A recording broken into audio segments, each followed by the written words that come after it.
Chapter 32. Jordan screamed when Aaron applied pressure to his shoulder wound. When he begged her to let go, she did, and was overwhelmed by the amount of blood on her hands. She didn't know what to do, didn't know how to help. He was sweating and breathing hard. He looked awful. "We have to stop the bleeding," she said after a minute. "The first aid kit is in the kitchen," Jordan replied. "We can't get to it." "I can." Jordan looked at her like she was crazy. "You're not going out there." "I have to. You could bleed to death." "We can make a tourniquet or something out of my shirt." "Connor hasn't attacked us for a while. Maybe he went outside." Jordan shook his head. "He's still out there, waiting for us to come out too." "How do you know that?" A silent moment, and then, "I just do." Aaron helped him out of his button-down plaid shirt and t-shirt. She set aside the outer shirt and wrapped the blood-soaked white t-shirt around his shoulder. She pulled it tight. Jordan passed out immediately. Aaron touched his forehead. He looked so helpless, she wanted to kiss him and tell him everything would be okay. But she couldn't because she didn't know if, in fact, everything would be okay. Aaron looked at the shoulder wound, already bleeding through the shirt. He needed proper aid. They both needed to get out of the house or call for help. Aaron searched for her cell phone but couldn't find it. She tried the landline on Jordan's father's desk, but there was a busy signal. Another phone must have fallen off the hook. She looked to the office door, still blocked by the file cabinet. She didn't want to risk moving it, because it would be hell putting it back if Connor showed up again. That only left the fireplace. The partition was easy to open and close. She could crawl out, grab the kit and her phone, and then be back before anyone noticed. Jordan wasn't awake to discourage her, and she was slightly disappointed by that because she didn't really want to go outside. She was too scared. She had to get help, though. Jordan's parents wouldn't be back for hours, and she didn't think Jordan could wait that long. She decided. She reached for the lock in the fireplace partition. She opened it a few inches. Connor was right there, on hands and knees in the fireplace, his bright eyes glazing. Aaron screamed and closed the partition, locking it quickly.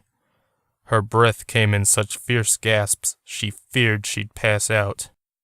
Connor had been there the whole time. Don lay exhausted next to Monica on the sweaty bed. He could barely catch his breath and was pleased to see she was in the same situation. He smiled. She smiled back. That smile, however, wasn't the same he was used to. It seemed cold, somehow. "Are you okay, honey?" he asked. "Yes." "I love you." "I know." Dawn's grin faded. "Why do you keep saying that? Don't you love me too?" He tried to make it sound playful, didn't want to sound like he was whining, but he wasn't sure if he'd succeeded. "I'm sure Monica loves you," said Monica, "but I shouldn't speak for her." Don stared at his wife for a moment, trying to make sense of the words, and then it hit him. He jumped from the bed, away from the now grinning Monica. If the smile had been cold, this grin was even worse. "Who are you?" Dawn asked. "Who do you think?" He stood there, next to the bed, in all his naked glory, his body freezing now. He didn't know where to look, what to say. He hopped from one foot to the other. "Which one of you goddamn creatures is in my wife?" Monica tilted her head back and laughed, and then she looked at him again and said, "My name is Carutha. We just spoke in the cavern." "Get out of my wife." "No thanks." "Did you enjoy getting fucked, you little bastard?" "It was quite an experience, one I wouldn't mind having again. Come here, lover boy." She reached out her arms to Dawn, but he backed away. You all want our lives, is that it? That's what I was told. Why my family? Monica shrugged her shoulder, the sheet slowly lowering from her breasts. Because you are our only links. Why start from the beginning when the groundwork has already been laid? You mean what your brother started? Yes. I won't let you do this to us. You won't have our lives. That's just a fact. Monica lost the grin and stared at Dawn. His blood ran cold. What are you going to do to stop us? Are you going to kill our hosts? Your wife and children? Children? That's right, said Monica, recognizing the look on his face. We'll have your children soon. That's why I agreed to come here with you, so you couldn't stop what is happening at this very moment. What's happening? Don forced himself to ask. One of your children is about to kill someone. Once he does, we'll have him once again. Your race is slippery. Our holds on you very fragile. That pesky love does manage to break our holds every now and then, but once we take full control, like I have of your wife, we can never be removed so easily again. My wife? Dawn couldn't breathe. Who did she kill? She didn't kill anyone. He tried to convince himself of this. That grin was back. Your father. A sharp pain in Dawn's chest nearly struck him to the core. No, it couldn't be true. He stood by the bed, shaking.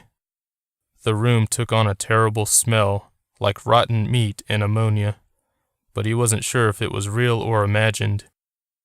He also didn't know if he was really seeing his wife's face grow pale and dry before his very eyes. It looked like it was being vacuumed. This isn't personal, Donovan, said his wife. Your family was just in the wrong place at the wrong time. You're merely a marriage of convenience. Don shook his head. I won't let you take my family. I'm afraid you don't have a choice, honey. She leaped from the bed so fast Don could barely react. He instinctively grabbed a lamp from beside the bed and smashed it into her face while she was still in midair. They collided and fell to the floor, with Monica on top of him. Bits of shattered lamp lay about them. Don pushed his unconscious wife off of him and jumped to his feet. His heart was still racing, but he didn't have time to think about what had just happened. He had to warn his children. He grabbed his cell phone and called home. He immediately got a busy signal. Since the boys' phones seemed to be turned off, he could think of no other way to get a hold of them quickly. He had to get home. Deirdre finally found a payphone a comfortable distance away from the restaurant and didn't see any traffic cameras close enough to get a good view of her. Either way, she made sure to face the wall with the phone as she approached, despite the fact it made her walk funny. Before she could dial the police, however, she noticed a curious sight. Donovan Scott was hurrying out of a hotel a block away from her. He looked terribly nervous, darting his eyes from left to right as he ran for the parking garage at the end of the block. Deirdre hung up the phone and followed.